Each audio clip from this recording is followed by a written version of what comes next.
चेत पूर्वम संध्याम कृतांजलि। प्रत्येक व्यक्ति को चाहिए कि वह ब्रह्म मुहूर्त में जागे,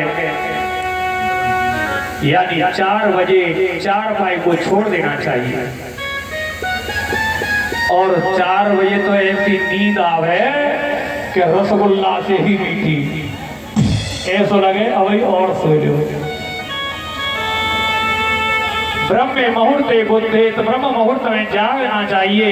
उत्थाय चम्मटिष्ठे, उठ करके जल पीना चाहिए। लेकिन बहुत से भक्त तो चाय पी करके ही खड़े होंगे। चाय को कहते हैं अंग्रेजी में टी, और उसके साथ लेते हैं बिस्कुट, ब्रेड, उसे कहते हैं B. T plus B is equal to TV. बीमारी उत्पन्न हो जाती है। प्रातः काल जाकर के हमें जल का पान करना चाहिए, जितना जल पी सके जल पीना चाहिए। प्रभु से प्रार्थना करनी चाहिए कि हे प्रभु, हमसे दिन में कोई गलत कार्य न हो, हमारी बुद्धि ठीक काम करे।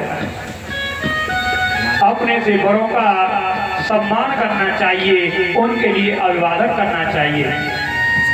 हमारे माता पिता हैं, हमसे बड़े भाई बहन हैं, उनके चरणों का वंदन करना चाहिए। लेकिन ऐसा बहुत कम करते हैं। यही कारण है कि प्रत्येक परिवार में झगड़ा होता है।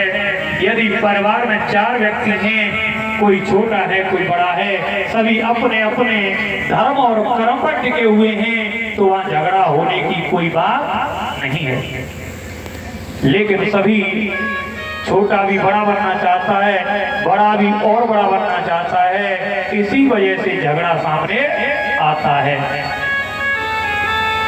अब तो भजन करते हैं भरत जी। क्या हुआ?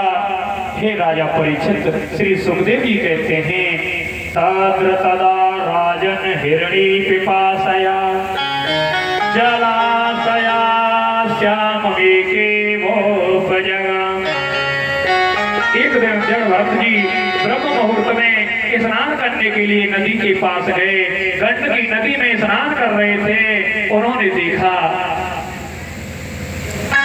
कि एक प्यासी हिरनी जल पीने के लिए नदी के किनारे आई। जैसे ही उसने जल में मुख डाला, उसे सिंह की गर्जना सुनाई दी।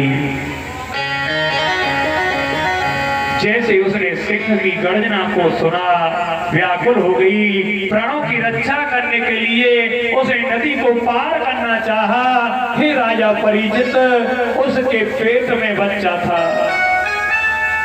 जैसे उसने छलांग लगानी चाहिए, बच्चा उस नदी में गिर गया और हिरनी नदी को पार करके दौड़ गई। देखो, संतों का स्वभाव होता है जीवों पर दया करना।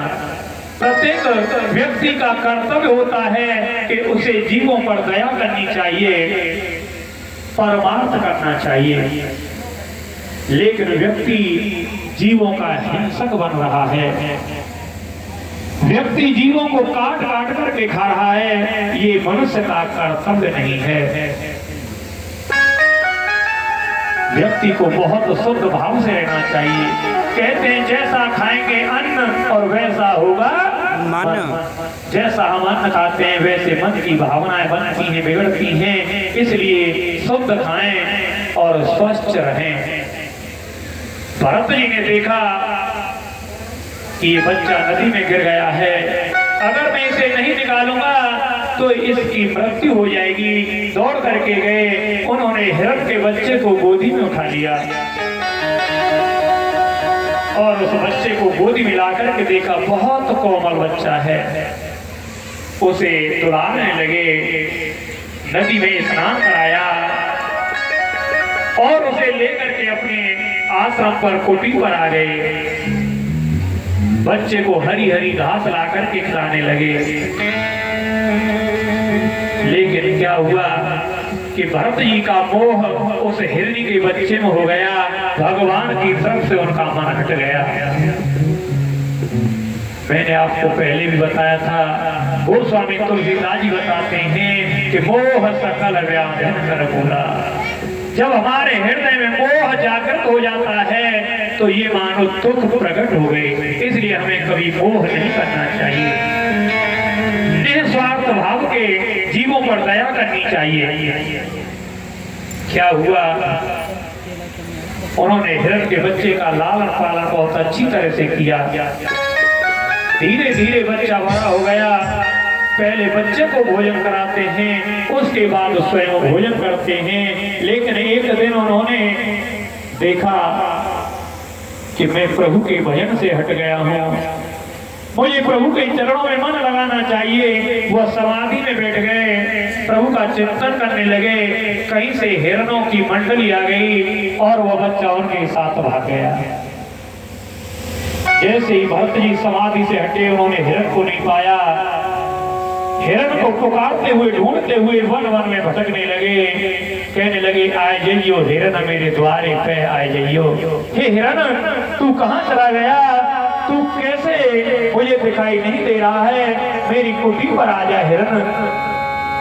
हिरण के वियोग में उसके प्राण निकल गए और कहते हैं अंतमति सो गति। अंत समय पर जब हम जिसका ध्यान करते हैं, जिसमें हमारा मन चला जाता है, वही जन्म हमको लेना पड़ता है। इसलिए कहते हैं कि हमें प्रभु का भजन करना चाहिए, चिंतन करना चाहिए कि